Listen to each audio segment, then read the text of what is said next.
your English podcast. Hello, everyone, and a very warm welcome back to your English podcast. It is fantastic to have you with us today. My name is Alex. And my name is Mina. We are really looking forward to this one. We are doing a deep dive today into a topic that honestly feels a bit like the holy grail of the modern world. It really does. I was thinking about this on the way into the studio. If you could have one superpower, just one, what would it be? Flight, invisibility. For me, and I think for a lot of people listening, it would be the ability to just absorb, to look at a book or a manual or a piano and just know it. The Matrix fantasy. Exactly. That scene where Neo gets plugged in, his eyes flutter, he gasps and says, "I know Kung Fu." That is the dream. Yeah. We want the cheat code. We want to plug a cable into our cortex and download a new language in 10 seconds. It's a beautiful dream, and it makes sense why we want it. I mean, the world is moving so fast. Skills that were relevant 5 years ago are maybe obsolete today. So the pressure to learn and to learn fast is higher than it has ever been in human history. But, and here is the cold water we have to throw on everyone right at the start. We aren't in the Matrix. We are biological machines, not digital ones. We can't just download skills. No, we can't. But, and this is why we are here today, while instant isn't real, much, much faster definitely is.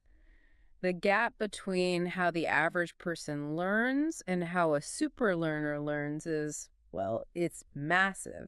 We are talking about the difference between walking to your destination and taking a high-speed train. And that's what we were unpacking. We pulled together, a lot of research, psychological studies, and expert methodologies to build a toolkit for accelerated learning. But before we get to the solution, we have to look at the problem. Because most of us are doing this completely wrong. We are, and it's not really our fault. It's a systemic issue. We are operating on old software. The school system trap. Precisely. Think about how you were taught to learn when you were, say, 12 years old. What was the mechanism? It was pretty standardized, right? You sit in a chair, you listen to a teacher talk at you for 45 minutes, you passively take notes, maybe you doodle a bit in the margins. Then you get a textbook. You read the chapter. You highlight a few sentences that look important. And then comes the test. Right.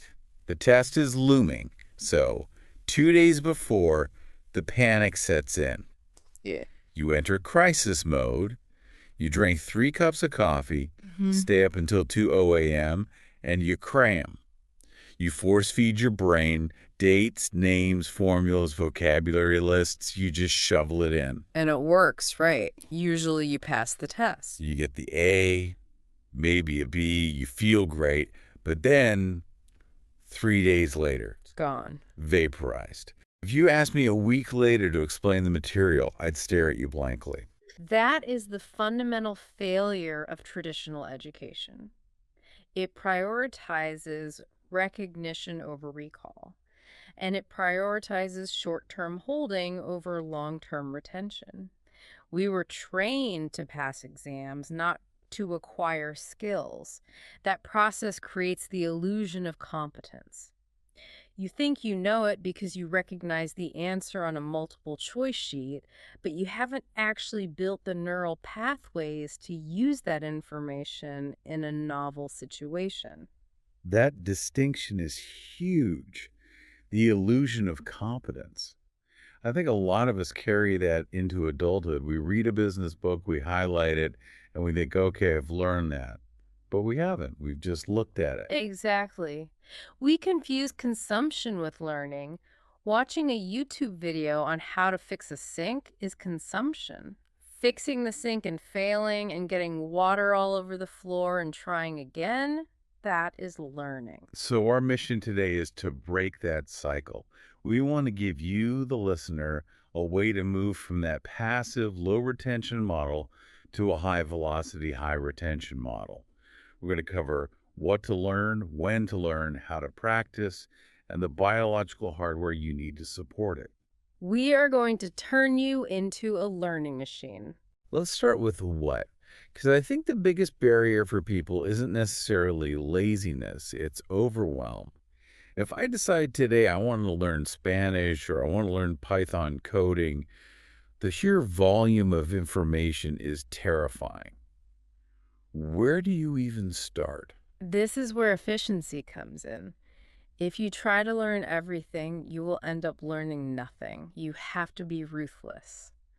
And the tool for that ruthlessness is something called the Pareto principle. The famous 80-20 rule that pops up in economics, in business management.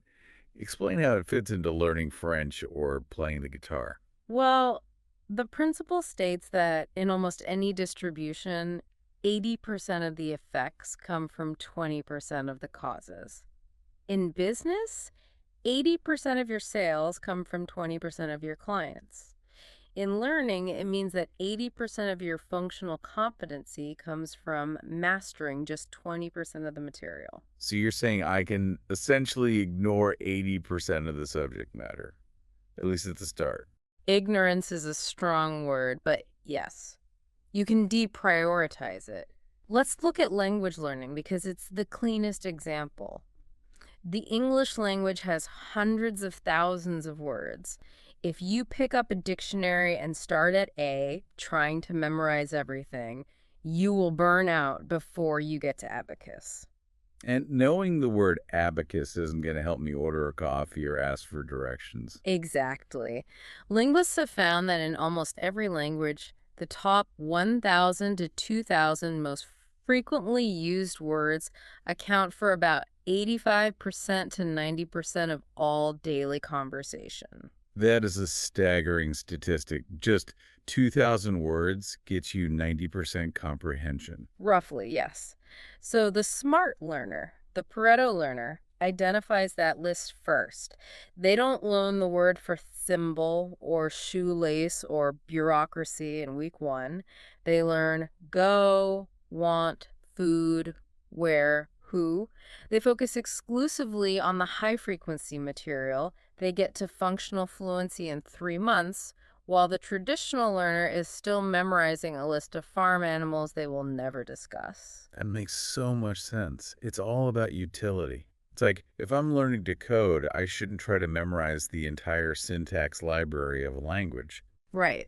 You learn the core loops, the variables, the if-then statements, the bricks that build 80% of the software. You can look up the obscure stuff later when you actually need it. So, step 1 is deconstruction. You break the skill down and ask, what are the few things that actually matter here? But once you have that list, that 20%, how do you actually get it into your head? Because just having the list doesn't mean you know it. This brings us to the mechanism of memory. Mm-hmm. And this is where most people slide back into their bad habits. They take their list of 20% and they just read it over and over. Reviewing, yes, or rereading. This is probably the most common and least effective study technique in existence. When you read a list of words or a chapter, your brain recognizes the pattern. It says, oh, I've seen this before. I know this. But recognition is passive. It requires zero effort. It feels good, though. It feels like you're making progress because it's familiar. That's the trap. It feels easy, so you think you're learning. But learning, real learning, should feel hard. It should feel like a strain. We need to switch from passive review to active recall. Active recall. Define that for us. Active recall is the act of retrieving information from your brain without a cue. It's closing the book. It's looking at a blank sheet of paper and asking, how do I conjugate this verb? Or what is the formula for variance? And then forcing your brain to find the answer. And that moment, that split second where you're staring at the wall, struggling to remember, that's where the magic happens. That struggle is the learning. Neurobiologically, that effort to retrieve the memory strengthens the neural pathway. Think of it like a path through a dense forest. Reading is like flying over the forest in a helicopter. You see the path, you recognize it. But active recall is walking the path with a machete. It's hard work, but every time you walk it, the path gets clearer and wider. Eventually, it becomes a highway. I love that analogy. It creates a physical change in the brain. So flashcards are actually a high-tech tool in this context. If used correctly, yes. But you have to be honest with yourself. If you flip the card over and say, "Oh yeah, I knew that," you failed. You have to actually produce the answer before you look. So we've got our 20% of material. We know we need to struggle with it using active recall. Now let's talk about the schedule, because this is another area where I think I, and probably everyone listening, have been guilty of the marathon. The Saturday cram session? Guilty as charged. Yeah.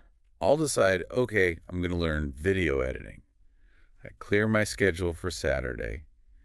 I sit down at 9 a.m. with a giant pot of coffee and I say, I am not moving until 5:00 p.m. I'm going to grind this out. And let me guess, by 11 a.m., you're doing okay. By 1:00 p.m., you're getting a bit glazed over. And by 4:00 p.m., I am a zombie. I'm reading the same paragraph 4 times. I'm checking my phone every 3 minutes. And honestly, if you asked me on Monday what I learned at 4:30 p.m. on Saturday, I couldn't tell you. that is completely predictable. The brain is not a bucket. You can't just turn on the hose and fill it up until it reaches the brim. It's more like a sponge. It can absorb a certain amount of water, but once it's saturated, the rest just spills over the sides. You're wasting your time. So the marathon is actually inefficient. It's highly inefficient. This brings us to the spacing effect. This is one of the most robust findings in cognitive psychology. The research shows unequivocally that spreading out your learning over time leads to drastically better retention than massing it all together. So instead of 6 hours on Saturday, what does a space schedule look like? It looks like chunking. You break that time down into small, intense blocks. We are talking 15 to 20 minutes. 15 minutes. That sounds surprisingly short. Can you really make progress in 15 minutes? You can make more progress. Here is the protocol. You do 15 minutes of intense, focused, active recall in the morning. Then you walk away. You do another 15 minutes at lunch. Walk away, another 15 minutes before dinner. So that's only 45 minutes of total work. You're telling me that beats a 3-hour block. Often, yes. And the reason is what happens in between the sessions. The downtime. Exactly. When you stop consciously studying, your brain doesn't stop working. It enters a default processing mode. It starts consolidating those memories, connecting them to things you already know, and essentially drying the paint. I like that. You put on a coat of paint, you let it dry. If you try to put 5 coats of paint on wet paint, you just get a mess. Precisely. By spacing it out, you are forcing your brain to reload the information from scratch 3 times in one day. Each time you reload it, that retrieval effort we talked about, you strengthen the memory. In a 6-hour marathon, you only load it once, and then you just hold it in working memory. You aren't building the long-term structure. Plus, let's be real about attention spans. Maintaining 100% intensity for 6 hours is impossible for a human being. Maintaining it for 15 minutes is easy. That's the key, intensity. 15 minutes of 100% focus is worth way more than 4 hours of 50% focus where you're half watching TV or checking Instagram. It lowers the barrier to entry, too. If I tell myself I have to study for 3 hours, I'll procrastinate. I'll clean the kitchen, I'll fold laundry, I'll do anything to avoid starting. But if I say I just need to do 15 minutes, I can do that. Anyone can do that. It beats the resistance. I want to pause here for a second and ask you listening, and I'm genuinely asking, does this ring a bell? Do you do the marathon thing?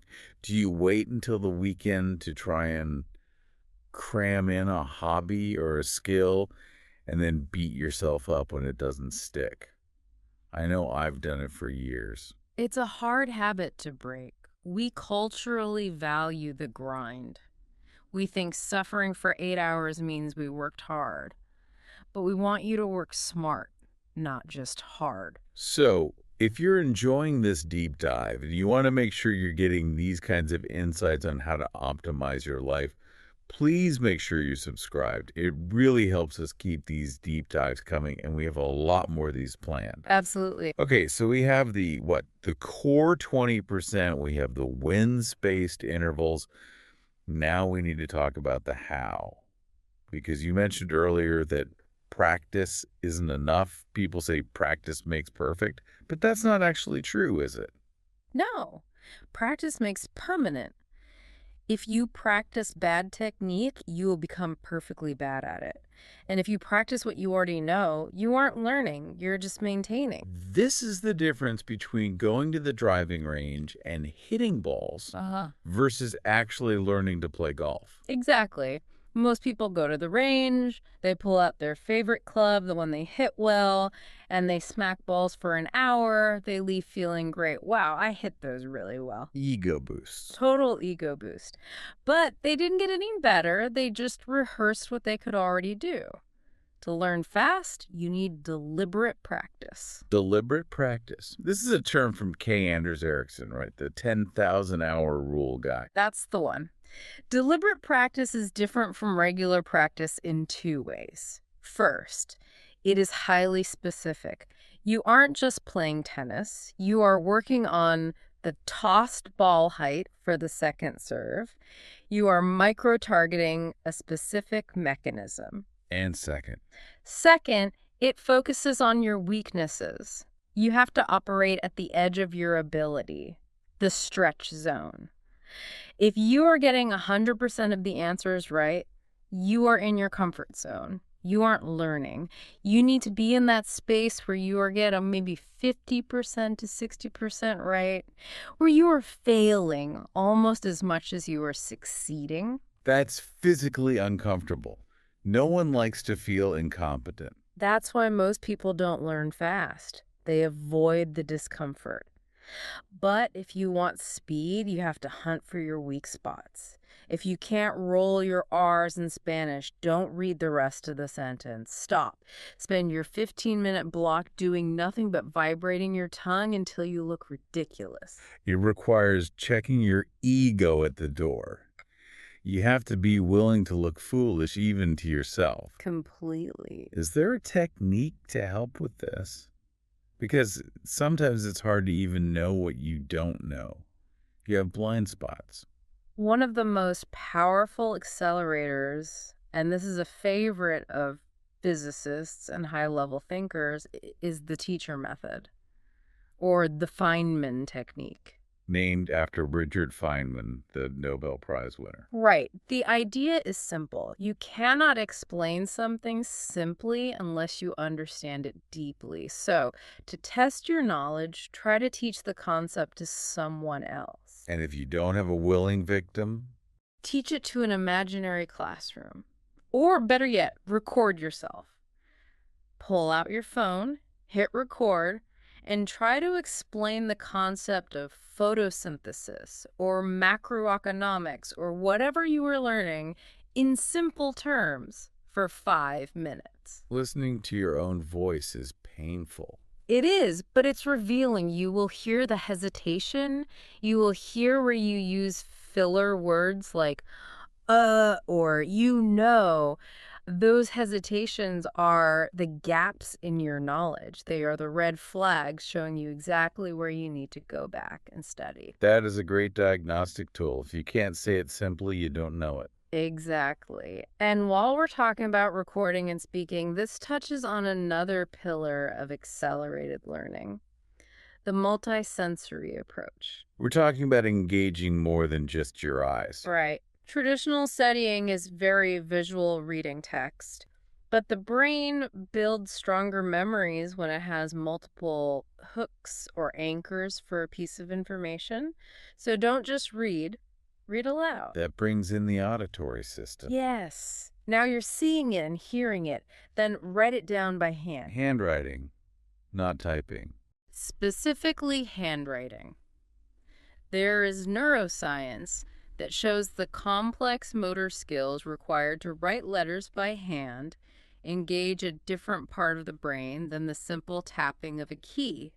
It creates a tactile memory.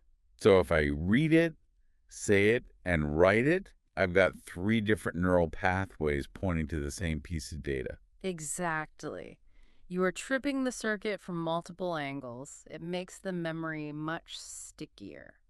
I've found that writing things down is the only way I remember anything. I have a stack of notebooks. I never look at them again, oddly enough. But just the act of writing it down once seems to file it away. That's common. The act is the encoding. You could throw the notebook away immediately. The value is in the movement of the pen. Speaking of notebooks, we recommend keeping a specific kind of notebook, a success journal. This sounds a bit self-help guru. Dear Diary, I am wonderful. It can be, but it has a practical purpose. When you are doing deliberate practice, when you are constantly focusing on your weaknesses and failing, it can be demoralizing. You feel like you suck all the time. Because you're only looking at what you can't do yet. Right. The success journal is the counterbalance. You write down specifically what you improved on that day. Yesterday, I couldn't play this chord transition. Today, I did it 3 times. Yesterday, I didn't know the word for grocery store. Today, I used it in a sentence. It provides the evidence of progress. It fuels the dopamine system, and that transitions us perfectly into the next major pillar, which is often overlooked because it sounds unserious. We need to talk about the vibe, specifically fun and focus. The joy factor. The joy factor. There is a biochemical reason for this. When you are bored or stressed or anxious, your brain releases cortisol. Cortisol effectively shuts down the learning centers. It puts you in survival mode. Your brain isn't interested in learning French grammar. It's interested in surviving the threat. So if I'm sitting there dreading my study session, hating every second of it, I am physiologically sabotaging myself. You are fighting an uphill battle against your own chemistry. On the other hand, when you are curious or having fun or feeling playful, your brain releases dopamine. Dopamine not only makes you feel good, but it also acts as a save button for memory. It marks the experience as important. This explains why kids learn the mechanics of a video game so incredibly fast. They weren't studying the controller layout. They're playing. They're engaged. Exactly. They are in a high dopamine state. So you have to engineer that state. You have to gamify your learning. How do we do that for something dry, like a spreadsheet or legal definitions? You create stakes. You create rewards. Use apps that have leaderboards. Challenge a friend. Or use a simple reward system. If I do this 15-minute block of intense focus, I get to listen to my favorite song, or I get a piece of chocolate, or I get 5 minutes of guilt-free scrolling on TikTok. You sandwich the hard work with a dopamine hit. You condition your brain. But, and this is the critical caveat, during that 15 minutes of work, the fun has to be disciplined. You cannot have fun by multitasking. Multitasking, the enemy. The absolute enemy of speed. But we all think we're good at it. I think I can listen to a podcast, answer emails, and cook dinner at the same time. You can do those things, but you aren't learning anything. And technically, you aren't multitasking. You are task switching. Your brain is rapidly toggling back and forth between the tasks. Every time you switch, even for a split second to check a notification, you experience attention residue. A part of your brain is still stuck on the last task. It takes time to recalibrate. Research suggests it can take up to 20 minutes to regain deep focus after an interruption. So if you are checking your phone every 10 minutes, you are never in a state of deep focus. You are operating at a cognitive deficit. That is terrifying. We are permanently distracted. For learning speed, you must be unreachable. Phone in another room, Wi-Fi off if you don't need it, total immersion. Remember, 15 minutes of deep work is worth hours of distracted work. I want you, listening right now, to reflect on that.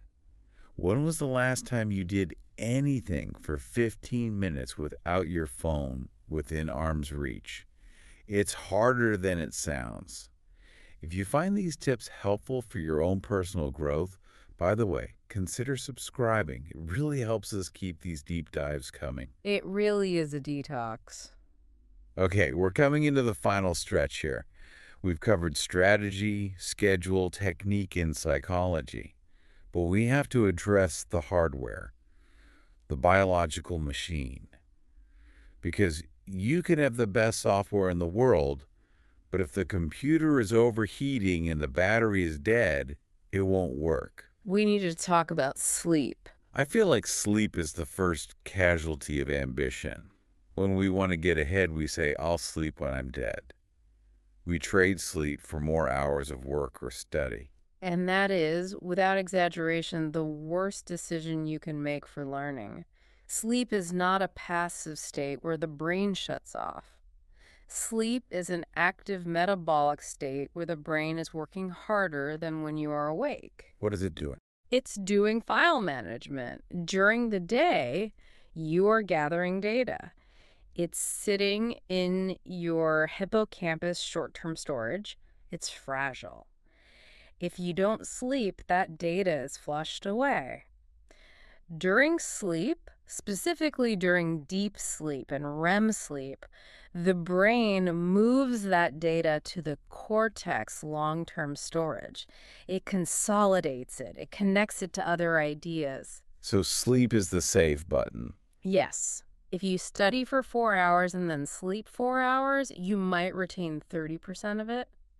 If you study for 4 hours and sleep 8 hours, you might retain 90% of it. The sleep is actually part of the study session. That's a massive reframing. You aren't losing time by sleeping. You're processing the data. Exactly. Yeah. And it's not just nighttime sleep. We also need active rest during the day. Define active rest. Is that sitting on the couch scrolling Instagram? No, that is more input. Your brain is still processing visual data, reading text, analyzing social cues. Active rest means zero input. It means boredom. Boredom. We're terrified of boredom. We are, but your brain needs to idle. Go for a walk without headphones, wash the dishes, look out the window, stare at a wall. Just let the mind wander. That wandering is when the connections are made. Have you ever noticed that you get your best ideas in the shower? Always. Or when I'm driving. It's because you aren't consuming. You gave your brain space to synthesize.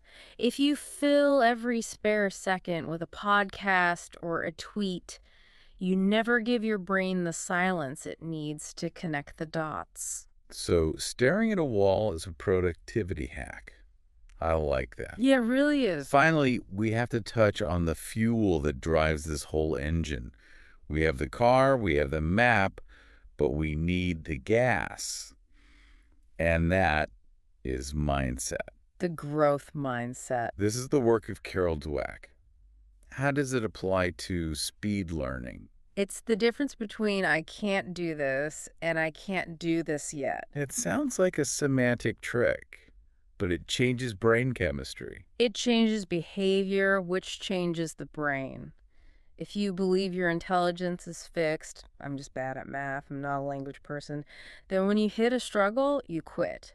Because the struggle confirms your belief. You think, see, I knew I was bad at this. It becomes a self-fulfilling prophecy. But if you have a growth mindset, if you believe the brain is plastic and can change, then when you hit a struggle, you view it as necessary. You think, oh, this is the part where I'm building muscle.